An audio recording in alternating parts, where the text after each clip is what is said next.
Bienvenue dans le royaume intérieur. Je suis votre hôte Julie Descartes. Alors, mes amours, nous sommes en train de lire notre livre Ta foi et ta fortune par Neville Goddard. Et nous sommes déjà à notre épisode, je crois, 108 aujourd'hui ou 109. Waouh, c'est en train de passer, hein? Ouais, à un moment donné, on va un peu accélérer. Ça va arriver, donc ne nous inquiétons pas. On va envoyer plein, ça va arriver vite parce que nous sommes seulement encore au chapitre 8. Pourtant, il y a 27 chapitres. Nous avons encore 19 chapitres à parcourir. Ouais, le chemin, peut-être, ça va nous garder tout au long de l'année. Oui, pourquoi pas. L'essentiel seulement de mettre ces messages en pratique dans notre vie de tous les jours. Alors, si tu me regardes pour la première fois et que tu n'es pas encore abonné, fais-le dès maintenant. Et le faisant, n'oublie pas d'activer la cloche de notification afin d'être avisé automatiquement lors des prochaines publications. Voilà. Donc, comme je dis, nous sommes au chapitre 8. Pas d'autre Dieu. C'était le titre du chapitre. Et maintenant, nous ne sommes pas... L'épisode passé, on a juste vu que le riche, la différence entre le riche, ce que veut dire en réalité la parabole que mieux vaut, c'est plus facile pour un chameau de passer par le trou d'une aiguille, selon les interprétations, que d'un homme riche d'entrer dans le royaume. C'est que certaines églises ont pris ça et disent que quand tu as le bien vent, tu viens donner à l'église parce que ça te permettrait de rentrer dans le royaume de Dieu. Mais nous avons vu que ça avait une autre signification totalement. Ça n'a rien à voir avec la richesse matérielle. Voilà. Mais pourtant, là-bas, on a dit, il a regardé, il a vu qu'il était très, très riche. Il était triste. Comment il va vendre tous ses biens? Il s'est retourné, il est parti. Mais on a vu que ça n'avait rien à voir avec l'argent. Voilà. Donc, mes amours, nous allons lire maintenant. Alors, l'homme se sent si sûr de ses lois, de ses opinions et de ses croyances qu'il leur confère une autorité qu'elle ne possède pas du tout. Oui. C'est ça, en fait, je crois que dans l'autre épisode, avec la question par rapport à la régénération, en fait, nous devons comprendre que nous avons des croyances et on leur a donné du pouvoir et ce dont tu donnes le pouvoir devient pouvoir pour toi. Ce que tu crois seulement et tu verras la gloire de Dieu. Et c'est pour cela que même si parfois on parle de la Bible qui est falsifiée ou bien les écrits sont certains pour la religion, les écrits à la base ne le sont pas. Maintenant, quand on veut rendre ça pour la religion, on essaye peut-être on met des choses dedans pour nous dire, pour nous entraîner, comment dire, formater. Et quand tu lis, tu te dis, ah, c'est ce qui est écrit. Et la mauvaise interprétation surtout, c'est ça qui est le problème. Parce que quand tu acceptes une mauvaise interprétation, mais c'est ce qui est vrai pour toi ne veut pas dire que c'était vrai. Tu vois, parce que je connais plein de gens, et moi j'en fais partie, qu'on donnait à l'église parce qu'on se disait, quand on donne, on reçoit. Bien sûr, quand tu donnes, tu reçois toujours. Ça, c'est un fait. Quand tu as pensé, c'est donné. Mais seulement, ce n'est pas ça qui te bénit, puisque il faut déjà que tu saches que tu es béni. Et que parce qu'on dit, il faut aller vendre vos biens, venez donner l'argent à l'église. Et après, Dieu va vous bénir. Mais pourquoi le Dieu ne te bénit pas directement, toi, église qui fait sa parole? Vous voyez, donc, moi, je me dis, c'est des choses qu'il faut qu'on comprenne. Et parfois, les gens se laissent et après, ils sont amers parce que un passage a été mal interprété. Et on prend toujours des passages, on lit, mais avec comment dire, l'interprétation primaire. Mais on sait encore que la Bible nous parle en parabole. C'est des enseignements codés. C'est des histoires phalliques. Enterrer la vérité est enterrée dans les histoires phalliques, comme celle de l'homme riche. Or, il parle aux Israéliens et ils ont compris ce qu'il voulait dire. Mais nous, aujourd'hui, ne connaissant pas la base là-bas, ne pouvons pas comprendre. C'est comme aujourd'hui, je parle et je parle de la programmation, je parle du réseau, je parle de notre conscience qui est un peu comme un programme et que notre être fonctionne, c'est des programmes que nous enregistrons et tout ce que nous croyons devient notre réalité. Bon, maintenant, si tu rentres, peut-être, s'il n'y a plus de programmation, la personne qui a fait programmation commence à comprendre. Mais la personne qui n'a pas, même pas ce que c'est qu'un programme, va comprendre que dalle là-bas. Mais pourtant, c'est une réalité. Nous programmons notre être. Parce que ce corps, c'est comme un écran sur lequel, c'est un peu, je peux comparer ça à un browser. Comme que ce soit Opera, que ce soit, oui, par exemple, qui te renvoie pour voir ce que tu as écrit ou bien tu as programmé le code et puis en fait tu cliques sur le browser et tu appelles une page web, elle parvient là. Notre corps, exactement, c'est ça. Mais seulement, on est maintenant un mélange des croyances personnelles, des programmations inconscientes à l'âge de notre jeunesse. Jusqu'à 7 ans, l'enfant s'autoprogramme. Donc, il absorbe tout. Tous les programmes là, il télécharge des parents, de son environnement. Il prend. C'est ça qui forme sa base. Et prends n'importe quel enfant, mélangez-les et vous les mettez dans un environnement bien précis. Allez prendre n'importe quel enfant, n'importe où. Si vous voulez, prenez les bébés. Tout bébé, vous les mettez dans chaque race et même chez les riches et les pauvres, vous mélangez tous les bébés et vous leur donnez la même éducation dans un même environnement. Ils auront les mêmes comportements. Bon, chacun a sa personnalité qui vient avec. Parce que d'où viens-tu? Ce qui est déjà enregistré comme conscience, ce dont tu es conscient déjà, qui ne se sait pas déjà parce que tu ramènes ça des autres vies, joue en ce moment. Influence encore d'autres choses. Par rapport à l'épisode passé, nous voyons que Neville nous parlait, il a eu une vision, parce que c'est là, c'est le message du sécataire de la révision. Et je crois que c'est sous chaque vidéo maintenant. Il disait donc que il a eu une vision et il a vu un homme, il l'observe l'homme. Il voit, il arrive jusqu'à un niveau, il y avait le charbon à l'époque, il s'arrête, il ramasse un gros morceau de charbon. Il laisse tomber quelque chose et il ramasse le charbon et il continue. Après, il recapte encore, il revoit. En fait, ce n'est pas comme il est en train de revoir que c'est la même scène. Non, c'est encore une autre vie. Il refait la même chose. Il arrive jusqu'au même endroit et il refait la même chose. Et après, il repart, après, il revient, il refait la même chose. Donc, vous voyez que tant qu'il n'a pas changé ce programme, la prochaine vie, c'est pour ça qu'il dit, est exactement la même si tu ne te changes pas et ne revises pas ta vie actuelle et commence à dire que mais pourquoi les mêmes choses arrivent à des événements. Tu vas voir que parfois tu as les mêmes choses qui reviennent, qui reviennent, qui reviennent. Ça veut dire qu'il faut que tu fasses quelque chose. Et c'est ça qui t'aide à avancer en fait. Ce qui fait que quand tu as nettoyé, c'est pour ça qu'on dit reçois le Seigneur Jésus. En fait, comprends que les phénomènes spirituels, repentez-vous, le royaume des cieux est en toi. Parce qu'à l'époque, on pensait qu'il était ailleurs. Et même aujourd'hui, on est encore arrivé à un point, malgré ce qui est écrit, que les cieux sont ailleurs et nous sommes ailleurs. Donc, nous sommes dans deux planètes. Je ne sais pas si c'est les planètes ou c'est les mondes diamétralement opposés. Et ça, c'est ce que la religion nous dit jusqu'à ce que tu tombes sur un message spirituel et que tu comprennes que ce que veut dire le royaume en toi. Vous voyez, c'est un peu ça ce qu'on dit. Et donc, nos croyances, jusqu'à preuve de contraire, nous avons donné tellement d'autorité jusqu'à ce jour où tu vas comprendre que tu connaîtras la vérité. La vérité fera de toi un homme libre. Tu es esclave donc de ce mensonge que tu crois.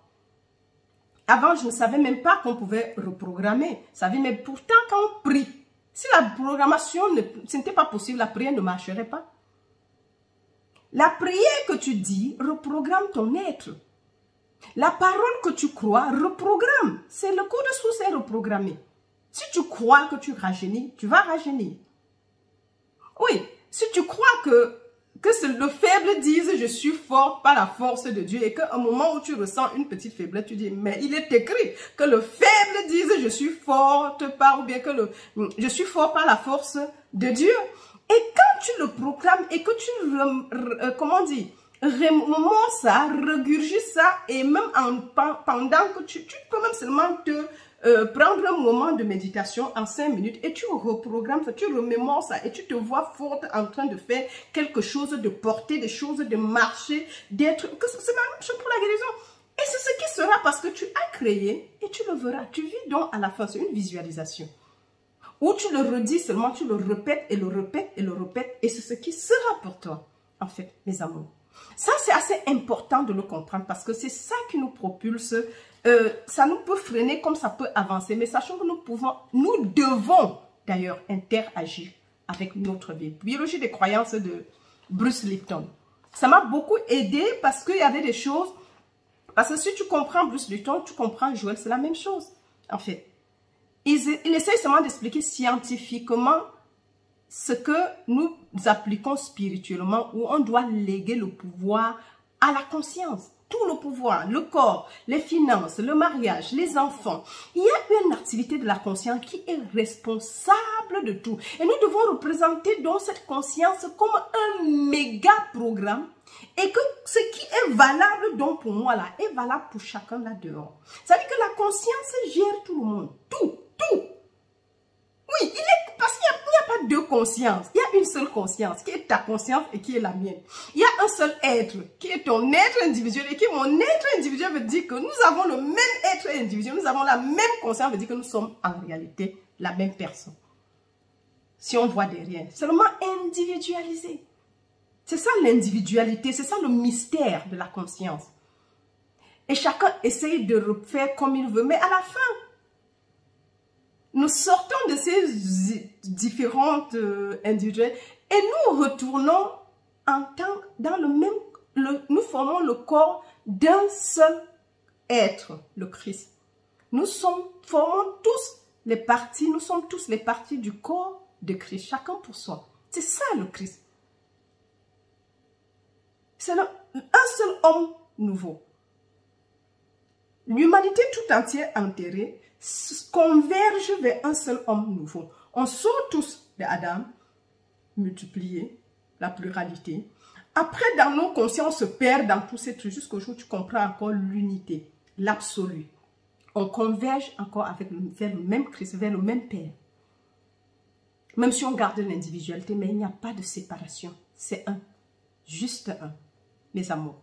Et ça, c'est ce que le paragraphe veut nous dire. C'est juste un paragraphe qui est une phrase. L'homme se sent si sûr de ses lois, de ses opinions et de ses croyances. Donc, on a loi, opinion, croyance. Les lois qui nous gèrent, la loi de contagion, la loi de ceci, on me dit, mais si tu fais ça, il faut laver les mains, il faut pulvériser ceci, il faut. En même temps, on voit la loi de l'économie, la loi de la contagion, la loi de la pesanteur, il y a plein de lois là-dehors. Maintenant, on dit des opinions. Comment tu réfléchis par rapport à une chose? Et les croyants, tout ce que tu crois comme vrai. C'est ça, ce que l'homme. Et on dit maintenant qu'il leur confère une autorité.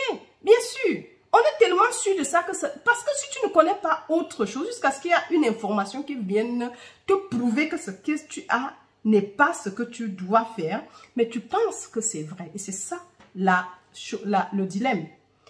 Qu'elle ne se possède pas. Oui, nous leur conférons de l'autorité que ces choses ne possèdent pas en fait. C'est ça les dieux de ce monde. Oui. Et en fin de compte, tu es prisonnier de tes propres croyances, opinions et lois que tu as acceptées comme vraies. Voilà. Tu leur as donné l'autorité en fait. Et c'est ce qu'elles sont parce que tu crées en fait. C'est Dieu seul, il est enterré dans la contraction, la crucifixion. Tout ce que tu fais, il exécute.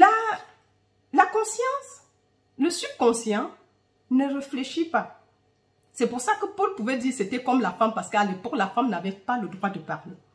N'avait le droit de rien dire. Il devait juste avaler tout et faire exécuter seulement. Elle avait un rôle exécutif, c'était tout. Elle ne devrait rien dire. Même pas de parole, rien. C'était l'époque, mais ça a changé aujourd'hui. Donc, sinon on ne serait pas là en train de parler. Parce que ce n'était même pas permis à l'époque. Je ne serais pas en train de dire ces choses, de parler, de prêcher, de lire ou d'enseigner. Parce qu'on n'avait pas le droit d'enseigner les hommes. Par exemple. Donc, on voyait qu'il y avait tellement de lois. Et c'est ce qui était. Et si tu acceptes ça que tu n'as pas, oh, c'est parce qu'on n'a pas compris qui est. Vous voyez que c'est parce que eux, n'avait pas bien compris le message. Mais Paul avait compris, même s'il a dit, puisque à la fin, il dit, même s'il dit, après, c'était encore en parabole que lui-même il prêchait, parce que sinon, il ne peut pas en même temps dire que la femme ne doit pas parler. Et plus tard, plus loin, il dit, il n'y a ni femme, ni grec, ni juif, ni racheté, ni vous voyez, il ne devait pas plus dire ça. Ni blanc, ni noir. Il n'y a plus de couleur, il n'y a plus de genre. C'est n'est que Dieu. Vous voyez que la même personne ne peut pas dire dans cet épître A et aller dire B, l'autre chose. Ça veut dire que ce n'était que vraiment pour symboliser la conscience homme et femme. Mais comme ça a été la traduction diluée et diluée, nous voyons seulement l'explication actuelle qui est écrite, mais on ne comprend pas. Comme n'ayant pas vécu à l'époque, nous ne savons pas qu'est-ce que cela représentait. Jusqu'à ce que Neville apprenne le grec par Abdullah, qui leur explique la symbologie derrière toutes ces paraboles. C'est pour ça qu'il peut nous dire, comme il nous parle aujourd'hui, et nous profitons de cela. Voilà, mes amours. Dans le deuxième, satisfait de son savoir, l'homme satisfait de son savoir, il ignore que toutes les apparences extérieures ne sont que des états d'esprit extériorisés. C'est un peu ce qu'on vient d'expliquer en fait. Il oublie, parce qu'en fait, il ne sait pas, bien sûr, il ne le sait même pas.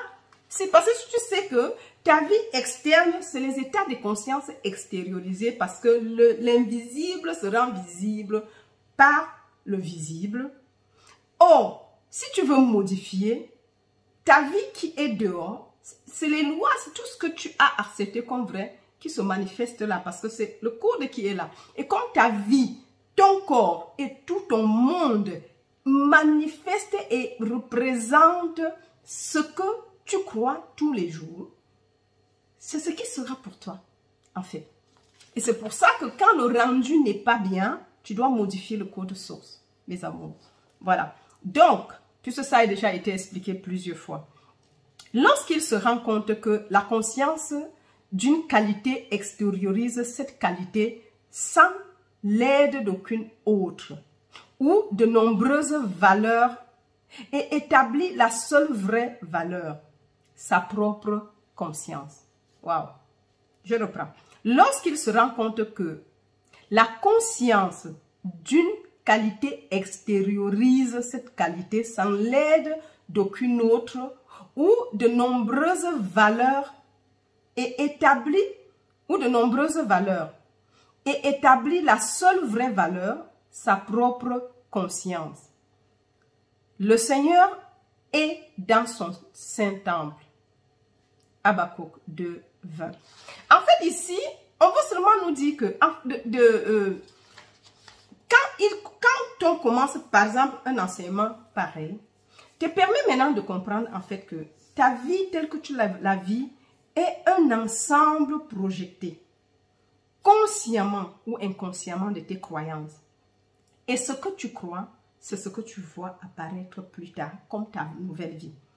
Et aussi longtemps qu'on lègue le pouvoir à nos lois, nos opinions et nos croyances, et qu'on les maintient, bien sûr qu'elles resteront notre vie, parce que c'est parce qu'on ne sait pas que, en fait, c'est ça qui crée la vie qui est dehors.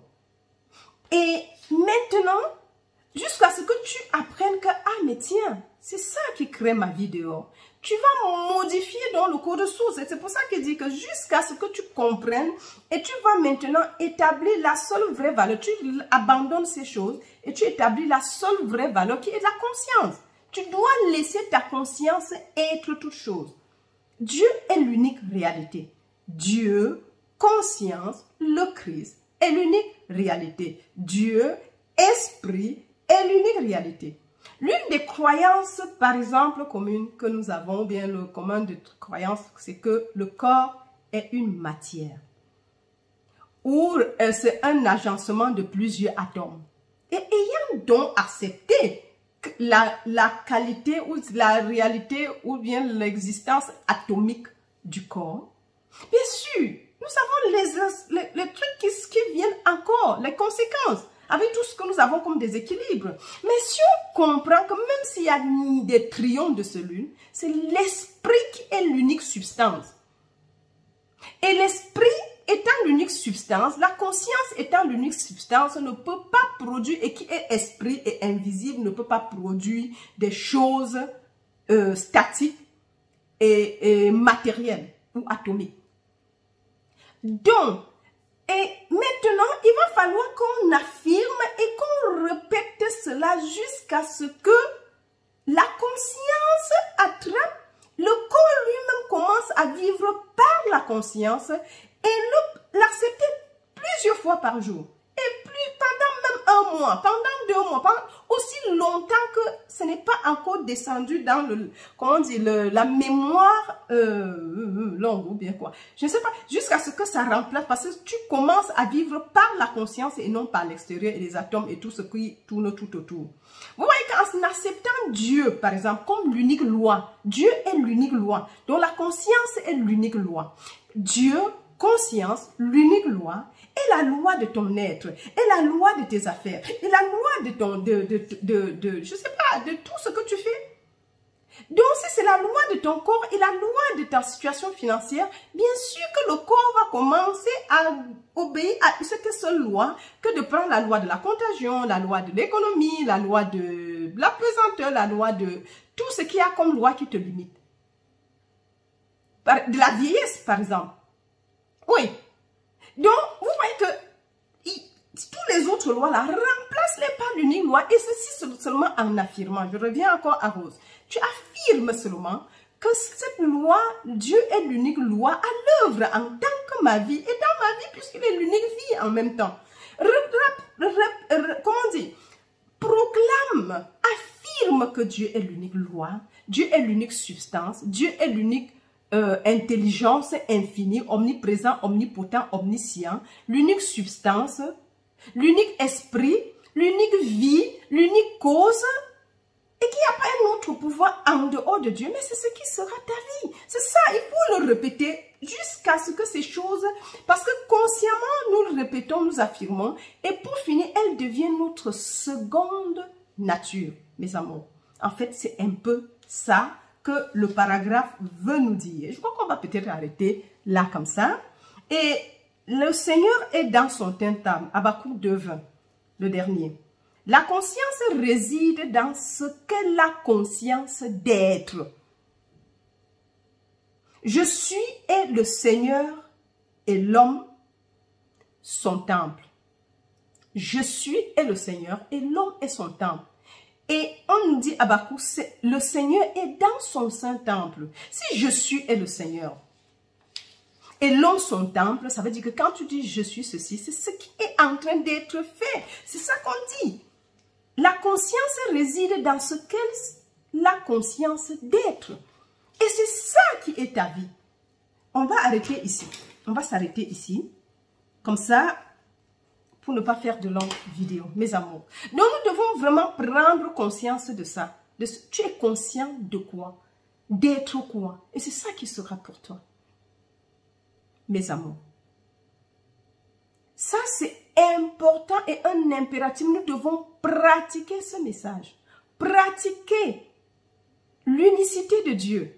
Dieu est l'unique pouvoir, l'unique être, l'unique conscience, l'unique vie, l'unique substance. Et cette substance qui est l'unique source d'amour. Dieu est amour. Proclame ces choses. Comme que ça devienne normal à tous les jours, tu les répètes plusieurs fois par jour. Qui est vraiment Dieu?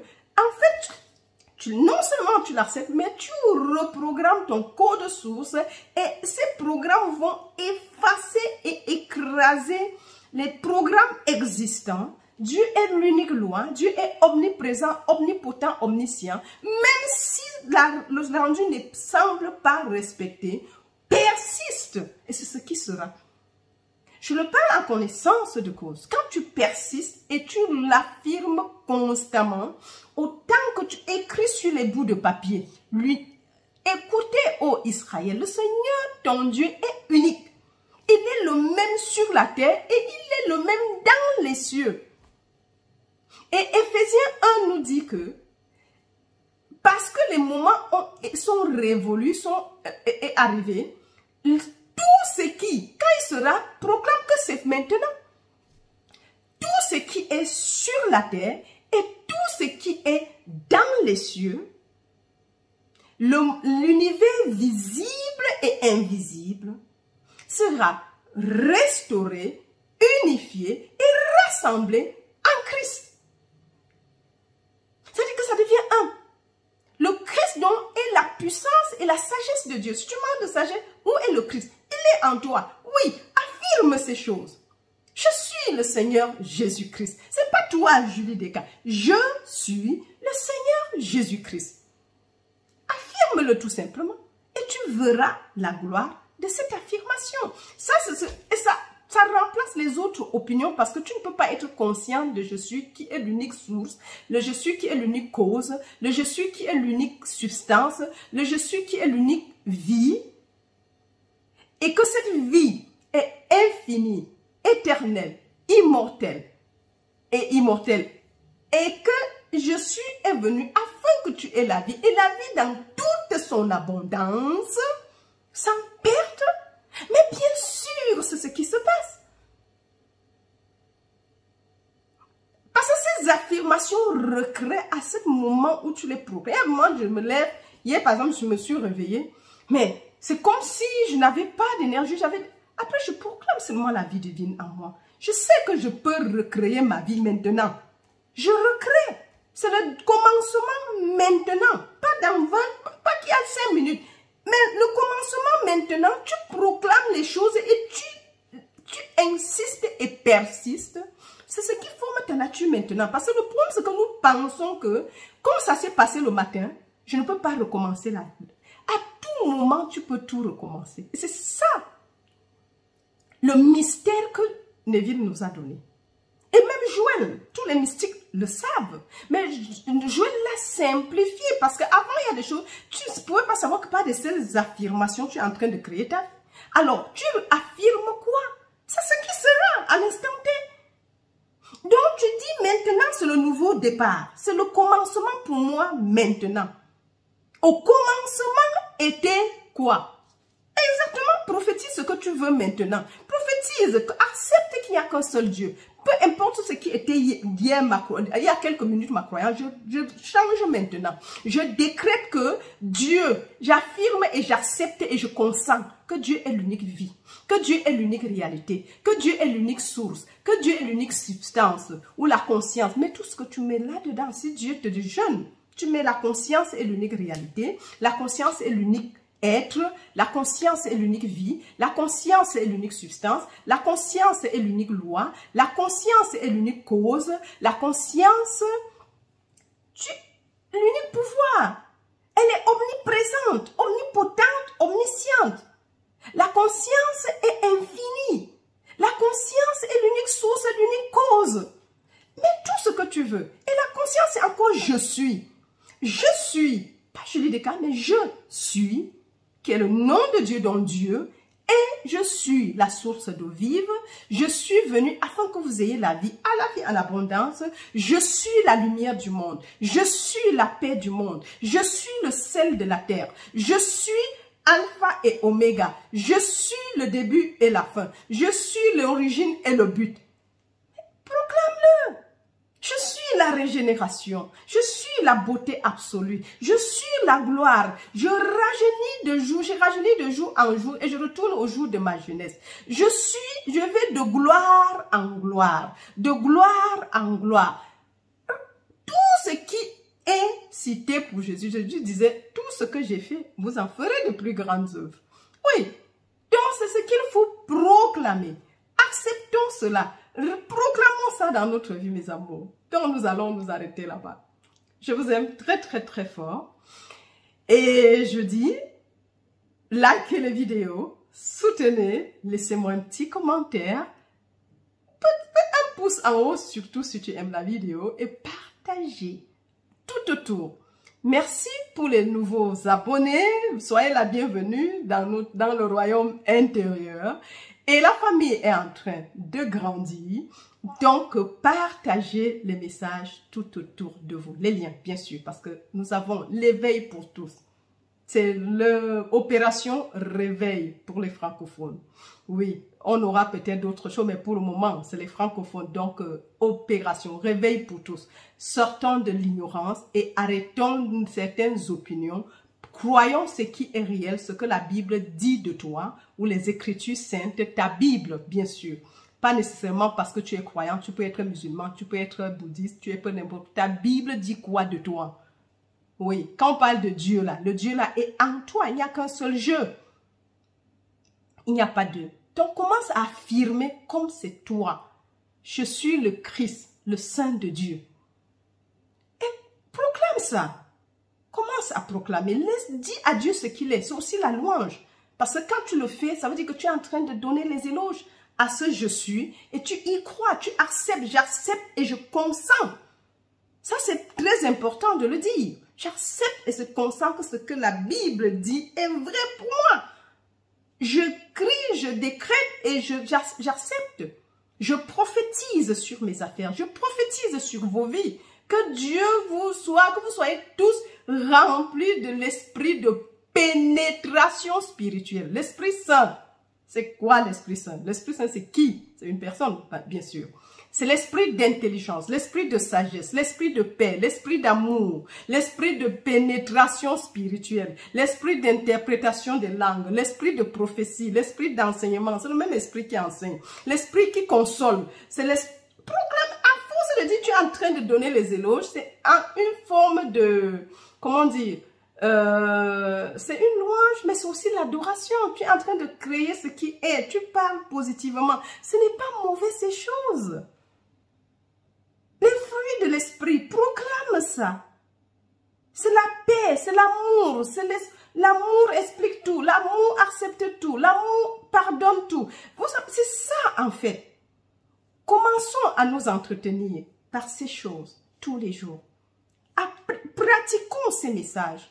Parce que c'est ça qui nous enlève, qui écrase et ça change. Parce que quand tu commences à proclamer régulièrement, tu vas voir que, waouh, tu voles dans les nuages. Mais si tu baisses, tu vas dire, mais pourquoi est-ce qu'on doit faire tous les jours? Mais bien sûr, chaque jour suffit sa peine. La manne, c'est ramasser chaque jour. Chaque matin, la manne devrait se ramasser. On n'a jamais gardé la manne pour 2 jours, sauf les vendredis. Non, les vendredis qu'on ramassait pour vendredi et pour samedi parce que c'était le sabbat. Mais sinon, c'était chaque jour. C'est la même chose. Tu respires à tout moment. Tu n'as jamais dit, j'ai assez à respirer. C'est parce que heureusement que cette autre partie-là n'a pas été lâchée à l'extérieur. Et dès que les gens pensent qu'ils peuvent perdre leur respiration, c'est ce qui est. Mais la conscience nous respire. C'est la respiration est automatique, que tu sois consciente ou pas. Déjà, ça se fait inconsciemment. Le battement de cœur se fait inconsciemment. Mais quand tu lègues le pouvoir au cœur d'être responsable du battement de sang, bien sûr, la pompe de sang, bien sûr, c'est tout. C'est toi qui as légué le pouvoir. Et tu vas en souffrir. Mais si tu comprends que c'est la conscience, tu lèves tes organes à la conscience. C'est une méditation, tu le fais régulièrement et à longueur de journée. Tu peux oublier, mais ce n'est pas un problème. Chaque moment, c'est le nouveau départ. Et tu reprogrammes ces choses, mes amours. Donc maintenant, je vais m'arrêter. Allez, love you, love you, love you. Jusqu'à la prochaine.